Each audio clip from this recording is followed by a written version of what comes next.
years, I struggled and tried different ways to live a successful life.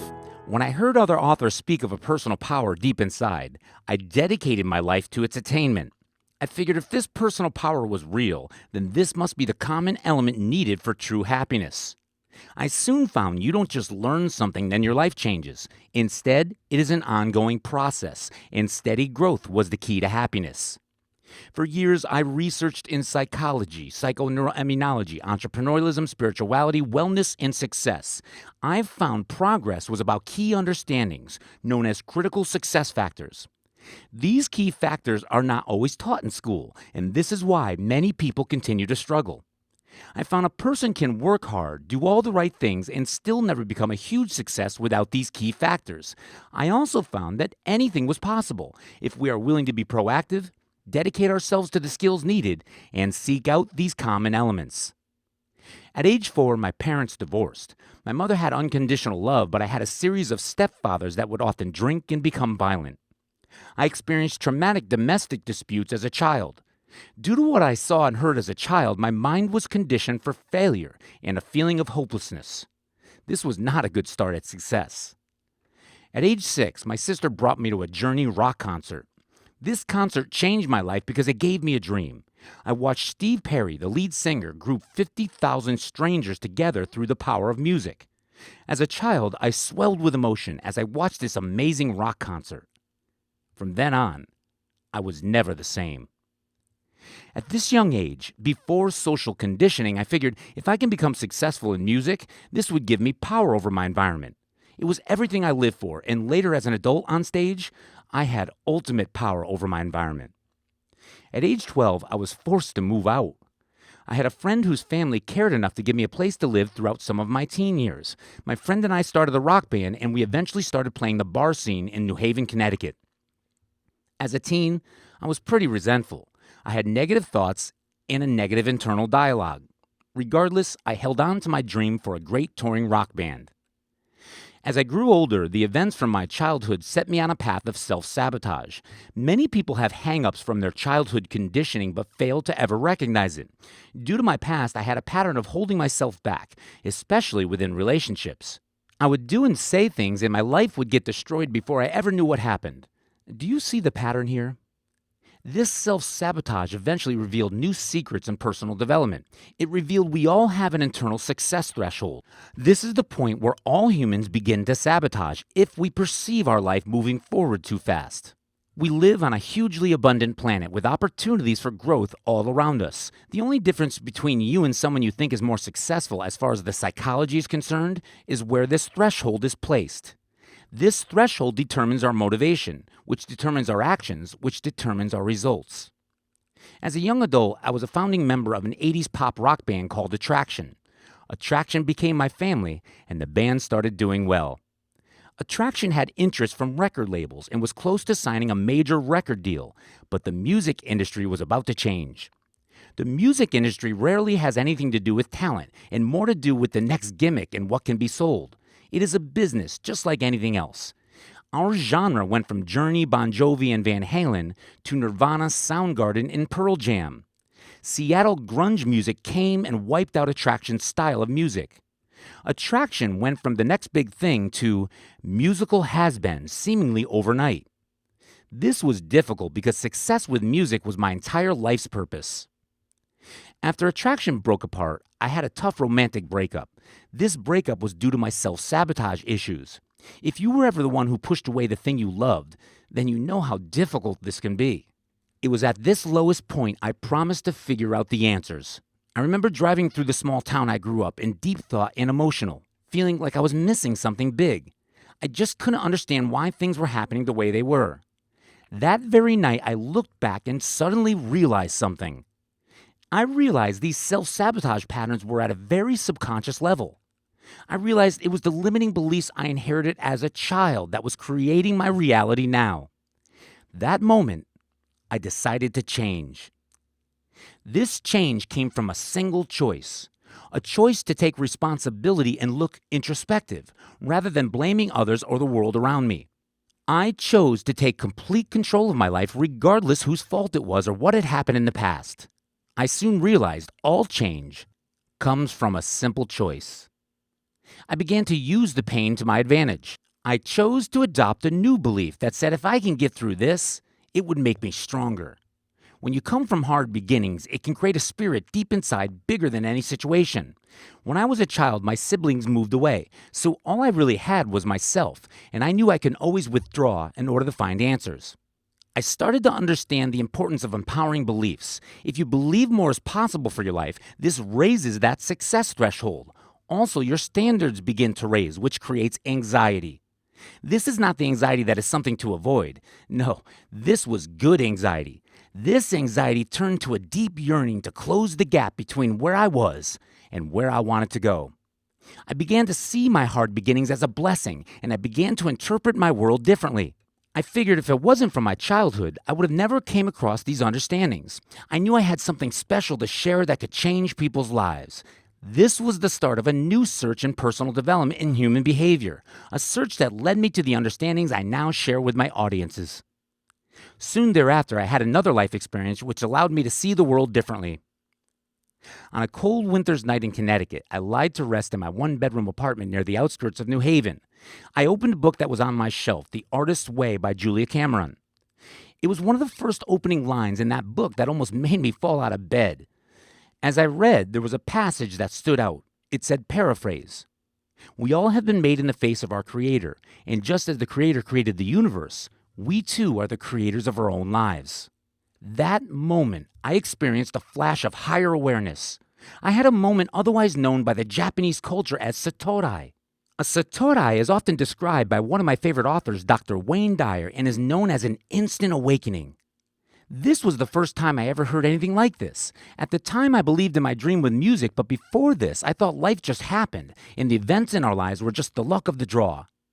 This was the subconscious belief installed within my childhood which gave away responsibility. My mother, who gave all she could to us, also suffered from anxiety and depression. When she was depressed, she would say things like, "Life is so hard, you can't trust anyone, and nothing ever works out." These mantras almost became subconscious commands in my psyche. Up to this point, my life was a self-fulfilling blueprint of these limiting beliefs. As children, we are highly suggestible, and this is when our beliefs are installed. We humans filter our world through these beliefs. We must be very careful because these seemingly harmless beliefs determine our potential. My mother would obviously never hurt her children, but this is what can happen unknowingly. These generalized beliefs get passed through generations almost like DNA. In fact, my mother was only reciting what she heard as a child. My grandmother, who lived through the Depression, would say things just the same when she got stressed. Many people have subconscious limiting generalized beliefs which hold them back their entire lives. Remember, the subconscious does not know right from wrong. It only believes what it hears. Add this to the constant barrage of negative input from the media, and no wonder most people at age 65 end up dead broke, miserable, or dead. This is also why positive affirmations work so well. You see, the beliefs that were installed in me as a child supported a specific way of interpreting my world. This interpretation supported a particular behavior and intention. This behavior and intention supported very specific results. These results were not very good. These results further reinforced the limiting beliefs. It was a vicious cycle, a cycle most people never identify. I believe everything happens for a reason. At the time, I was searching, and I believe the Artist's Way book was sent to me from a greater power. As I approached the last sentence in that chapter, almost as if on cue, the light above my head shut off. I used an old construction light to read every night and feed my mind. As I searched in the dark for the light switch, I found the electricity was shut down. My apartment had electric heat. I was now cold, alone, dressed in winter jackets, and I could not even generate the resources to pay my electric bill. But on that night, something inside me shifted. I thought about what I read in that book until I finally fell asleep around 3 a.m. It was during these hours I realized it was me who was responsible for the situation I was in, not my stepfather's. Although I was still programmed for failure, I realized with this new insight, I was responsible from this day forward. And the future was a clean slate. That moment, I opened my mind to a whole new set of possibilities. Within those hours, I concluded it was the future from which all the potential lies. I realized if I was to waste more time and energy thinking about the past, this would simply not be intelligent. I suddenly realized the future is always a clean slate. The past will not equal the future, my friend, unless you allow it to be so. This idea that we can shape and form our world was astounding. It struck a chord deep inside, and I intuitively knew these words were true. I realized personal development infused with universal laws was the key to great personal growth and happiness. We also have to reinvent ourselves and continuously make new start points as we become greater. On that cold winter's night in my tiny apartment, I realized it was my responsibility to create my future and design it to my liking. I started to employ the very principles I speak and write about today, and I started to activate the dynamic laws of attraction. A few months later, I started a new rock band, and 1 year thereafter, I found myself touring 16 countries. I was the co-founder of the band DMS, and we were touring the globe. In Attraction, I was the bass player, but in DMS, I was the lead singer. The new band was asked to sign on to a succession of USO tours performing for American troops abroad. I negotiated these tours with an agent named Mark Ravino at East West Productions. If I had not opened my mind to greater possibilities and changed my internal beliefs, I would not have ever seen this opportunity. It would have never happened. In fact, Mark Ravino called me 4 times. He left messages on my voicemail each time describing the USO program before I even noticed and called him back. Don't you see? There are opportunities that come and go in our lives every day. This was the very opportunity that would allow me to realize my childhood dream, a great touring rock band. Our beliefs determine what we can or cannot see as opportunities and what we will act upon, and I'll further explain. The band was busy and I received lots of voicemails every day. It took 4 tries for Mark Ravino's message to enter my conscious awareness. Why? Because I struggled with the limiting belief I often heard that said music is a tough business. Our greatest need is a sense of congruency within our identity. We attain that congruency through our convictions, otherwise known as our beliefs. If we have a strong belief, good or bad, this can create a blind spot. In psychology, we call this scotoma. Beliefs are everything, and we are self-fulfilling creatures. As I toured through 16 countries, including England, Iceland, Norway, Sweden, Holland, Belgium, Ireland, and parts of Italy, I continued to model my favorite authors by feverishly studying success principles. My focus was, how do some people come from nothing but still create massive abundance? Why are some people happier, healthier, more productive, and resourceful than others? What are the secrets to continuous health, wealth, and happiness? I had to know as much as I could about these subjects, and it was my magnificent obsession. I eventually dedicated my life to these understandings. On my tours, I listened to the audio tapes from Tony Robbins, Earl Nightingale, Brian Tracy, Les Brown, Deepak Chopra, Dr. Wayne Dyer, and many others. I also read as many different books about psychology, behavioral science, quantum healing, physics, cosmology, and metaphysics I can get my hands on. On my breaks, I would model my favorite speakers like Tony Robbins and Brian Tracy, attending every form of educational seminar and webinar known to man. I went back to school for my master's and studied in the areas of psychology, communications, and business management. I took voracious notes and I focused my time and attention like a laser beam. The fear of my past was pushing me forward to a new level of understanding. During the ending leg of one of my tours at the Newquay Cornwall Airport, Germany, I saw a Bell 47 helicopter fly right over my tour van. I had a pad of paper in my hand and I was brainstorming lyrics to a song. I stopped the lyric flow and drew a hand sketch of the helicopter overhead. This led me to a passion for small aircraft, particularly 2-seat personal helicopters. Years after, I became a helicopter pilot and an FAA repairman. Now, this is not the end of my story. During this time, I started clearing land behind my house where there was a large stretch of property. At the end was an old tool shed that was sitting there for many years. It was falling down, rotted and ragged. My intent was to knock down the shed, fly in a training helicopter, and like my pilot buddies, train for my helicopter's license right from the convenience of my own backyard. In an attempt to smoke out bees' nests that accumulated, I ran into a little problem. The shed had containers of gasoline well hidden in the roof rafters. I lived in the house I grew up as a kid, and these containers were ironically left by my stepfather. As I began to smoke out the bees, the fumes from the gas ignited, then exploded. A raging inferno ensued. I was trapped inside this burning tool shed for what seemed to be hours, but was really just a few seconds. I finally broke through the burning slider door and fell to the ground. As I looked up, I saw a fire 25 feet in the air behind me. At that point, I was in shock. Everything started to move in slow motion, and I couldn't decipher whether this was happening for real or just a bad dream. As I picked myself up off the ground, I looked at my right hand. The skin was peeled back and badly blistered. I then reached up to touch my face. It was that moment I knew something was terribly wrong. I ran as fast as I could into the house to a hallway mirror. Severely afraid of what I was about to see, I saw charred skin hanging off my chin, face, hands, arms, neck, and shoulders. I was wearing an A-shirt, aka wife-beater t-shirt, and the exposed skin areas had been peeled back and badly burned. It turned out to be second and third degree to 33% of my body. Along with my tours, part of my income was sustained as a fitness model in New York City.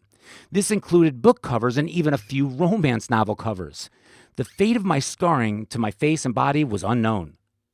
Adrenaline was pumping, and I kept thinking about how I may turn out scarred for life.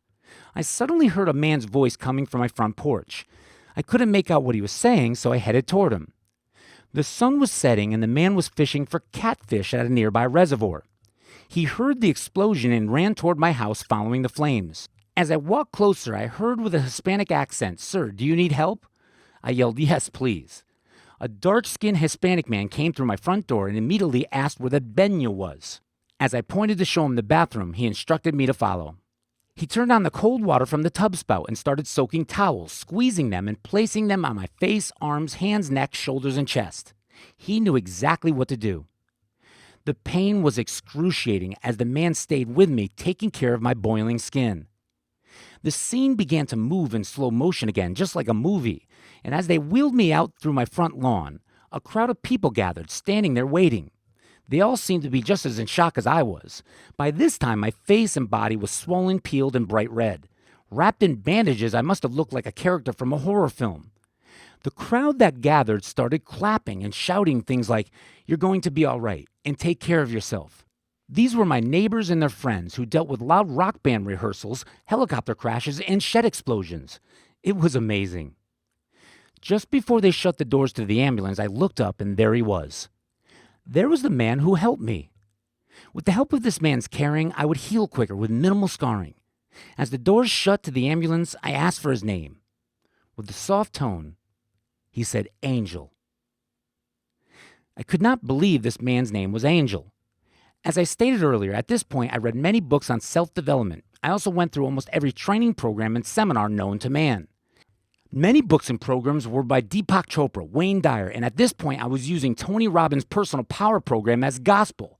I was deeply involved with the power of quantum healing, and my mind was full throttle strong.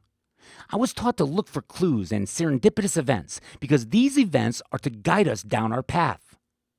For the next 52 weeks of recovery, I would test the boundaries of these principles. I would be living out the reality of this trauma, and this was my chance to really employ what I learned.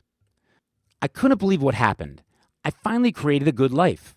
I was a person with a mission and a dream, and now I was critically burned at the Bridgeport, Connecticut Burn Center. At this time, my mother was informed she had breast cancer, and her fate was also unknown. The 1 year of recovery and skin scrapings, the procedure they do to help scarring, was excruciating.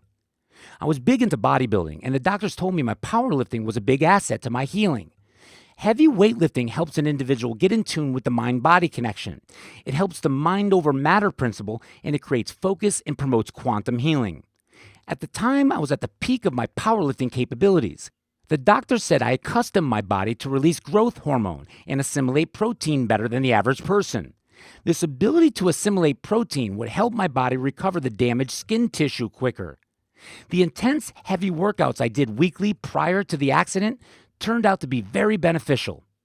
The key was calories. The doctors told me to eat anything and everything, and especially protein. I had no problem with that. It seemed as though all the nutrients went right to repairing my skin. Due to shock, when the explosion happened, I inhaled. The fire literally went down my esophagus into my lungs. This is why I was so critical. It also burned my larynx. Now keep in mind, I'm a singer and a speaker. A person never fully realizes the importance of the skin until it is damaged this way. It is an organ. When it is damaged, it affects your whole biochemistry. I was freezing cold 1 minute, then sweating hot the next. I was unable to sleep for days, and I had an instant associative conditional response to react in horror when I saw anything that had to do with flames or burning on TV. If I saw fire, it took me right back to that very moment the shed blew up. Like a flashback in my mind, basic post-traumatic behavior. My brother Dave and wife Laura, Uncle Frank and Sister Charlene had their hands full. I was going through all this while my mother was fighting breast cancer. These were difficult times. How can this happen? I did everything I could for a better life. I worked harder than anyone I knew, virtually giving everything I had every day with complete sacrifice. I did this not to compete with others, but to create leverage and to get to the point where I could make something of myself, serving as an example. Now, it all seemed to be gone. In addition, it seemed as though the closer I attained happiness, the more some people around me would become bitter. Many of the people I thought I could trust were becoming jealous of the things I was doing, and it was often the people I least expected. My entire purpose was to grow with others, show others what is possible in life, and the surprise of this behavior from people was deeply confusing. Like many people, as a child, I picked up a bit of inferiority complex. I would often doubt myself before others, and the jealous ones would sometimes take advantage of this.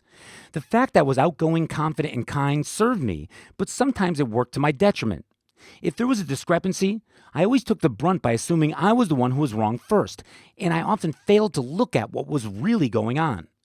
I often put others on a pedestal to try and make them feel good about themselves, but with certain people it backfired. I inherited this behavior from my grandmother, who was often worried about other people's well-being before her own. Living somewhat close to New York City and Connecticut, some people would interpret this behavior as weakness. Boy, were they wrong. My mind was full throttle strong, and these people had no idea what they were dealing with. You see, back then, I always took the disparagement of other people's shortcomings and jealousy. I was growing intellectually, spiritually, financially, and in every area of my life. We live in a cause and effect universe. I was employing the cause, which were these powerful principles, so I was getting the effect, which were the good results in my life. It's not rocket science, but I often allowed the people in my life who doubted these principles and who were not growing with me to hold me back. I assumed the best in everyone, but unfortunately, sometimes I was wrong. I never came from a cynical, negative mindset toward others, and I was often naive to this shallow type of thinking. Falling back into depression, I lost faith in the world, in people, and in possibilities. I became brash and disassociated. I even lost a bit of my integrity for a while. I figured if people were going to do this to me, why should I do the right things? As I was laying in the hospital bed at the burn center, there was a man next to me in a glass box that allowed only oxygen in. He was mostly naked, his flesh was charred, he was scrunched in a ball and moaning. I could not believe what I was looking at. The whole room smelled like burnt flesh, and from time to time he would acknowledge me by turning his head slightly, then look over. He and I created a connection by using our eyes and facial gestures. My goal in life was to help inspire people. I tried so hard to get through to this man some form of inspirational message. The problem was he was unable to speak, and the glass box separated us. That man, my roommate in the critical ward of the burn unit, died the next day. On this very day, I lied in the hospital bed thinking about everything that happened. The seminars, the tours, the helicopters, the fire, the personal development, the jealous people. Before the shed fire, I also had the privilege to meet one of my personal mentors, Tony Robbins.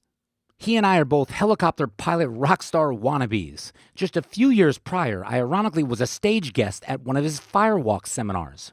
Maybe this is why I healed from the fire so well. It was on that day that man died in front of me. I decided to fight once again. I decided no matter how bad things could get, someone else always had it worse. That day I decided I again would overcome this situation, I would make the best of it, and learn from this experience. I was wrapped head to toe, and the doctors did not know the extent of my scarring. It was that day I made a promise to myself to cherish the good years, and regardless of how I looked when I left the burn unit, I would tell my story to the world. Most of all, I wanted to show people what is possible. Not the fear, not the disaster, not the limitation, not the abandonment, not the disorder the media focuses on every day. I wanted to show people the possibilities life has to offer and to use my experiences to help people create a better life for themselves. That day I realized the time we have on this planet is very short, and it can be taken from us at any given moment. And most of all, if we have a dream, pursue it right now because there's no time to waste. We must look at our dreams as a journey, and we must know that the wealth we seek is already all around us every single day. I found that growing and sharing was the meaning to life. This way of living serves the universal law of reciprocity, and it was a major secret to lifelong success. Yes, there will still be those who will become cynical and jealous. Yes, there are people with poor values who will test our resolve. It is true, there are people who do not have good intent. These people will continue to miss the point, but they're an example of the minority, not the majority. There will be haters, but I realized I can no longer give focus to those people. I decided to give focus to the rest of us, the people that can use the message I have deep in my heart, like the man who died in the burn unit that day. This shed fire situation reinforced that true success has very little to do with finances, cars, homes, or notoriety. This shed fire reinforced that true success was a way of thinking. It is a perspective and a way of living. It is deep inside all of us, right here and right now, and it comes with a choice, a simple choice to claim it. This is our birthright. This was that personal power I heard about. It comes from a way of interpreting our world and choosing to focus on what is going on that is right, not so much about what is wrong. It is passion, giving your best, understanding, caring, contribution, kindness, and fortitude. It is a higher level of awareness and a higher level way of living. It is a way of living that attracts better circumstances into our lives. Like will attract like, and water will seek its own level. Success was a mindset, and once this is truly understood, all other amenities like nice homes, money, and notoriety are merely a side effect from this way of thinking. The doctors at the burn unit never saw another patient heal so quickly. It seemed as though a miracle. Every time we went in for grafting, the procedure they do that takes a section of skin from one part of the body to another, they kept deciding to wait one more day. The doctors used me as an example of one of the quickest healing patients they ever saw. They never did the grafting. My skin was healing so quickly they decided to let it heal on its own. I would listen to the cassette form of Tony Robbins' Personal Power during the excruciating skin scrapings. These were scrapings I endured twice per day for 3 weeks. Side note, to heal the skin and minimize scarring, burn hospitals have a skin scraping procedure. The nurse dips the patient in a sterile tub filled with solution and scrapes the new budding skin down. As the new skin begins to extrapolate, the nurses scrape it off. It is said to be the most painful procedure aside from brain surgery. You see, instead of dwelling about why this happened, I made a conscious decision to learn from this situation and extract the good meaning out of it. I would take the pain like I was in the gym for the mind as a way to make my mind even stronger. Side note, when a patient burns the skin, the quicker the patient heals, the less scarring takes place and the better the patient looks when healed. I never saw Angel again. However, the trauma of this accident was the final blow I needed to break through my childhood barriers. Today, through my research, I believe I have found the true purpose to life. It is the expansion of ourselves every day the best we can, and then to share what we learn along the way, thereby contributing to others. It is feeling good by creating the very best meaning from situations and to learn every single day from whatever is given to us. As the universe continues to expand, I believe it is our duty as humans to expand with it. Otherwise, we resist nature herself and we begin to deteriorate. Through all my studies, I have found if we violate specific principles, a number of problems can manifest, including depression, a sense of hopelessness, relationship issues, financial problems, addictions, obesity, and the list goes on. I have found in most cases, depression can be changed with a simple shift of beliefs, clarity of what the person's purpose and values are, and an exciting but realistic plan to get there. We must also consider these universal laws. Just like the law of gravity or the laws of physics, there are universal laws we need to abide within in order to optimize our life experience. The general public has not been taught these principles, and as stated earlier, the school systems do not include them within their curriculum. Through over 20 years of research, I have found there are common elements to a successful, happy, healthy, and prosperous life. There is a formula to success. Today, my books and programs are designed to reinforce this formula. Along with my music, I've addressed thousands of people in over 16 countries. I have studied, researched, written, and inquired in the fields of personal development, philosophy, health, and self-development. I have specifically broken down the law of attraction along with other personal development principles. Today, I share simple, easy-to-apply techniques that can be implemented. I also share content about how to thrive in this new, changing, up-and-coming economy. Thank you sincerely for your interest. Your friend, Bradley LeNart.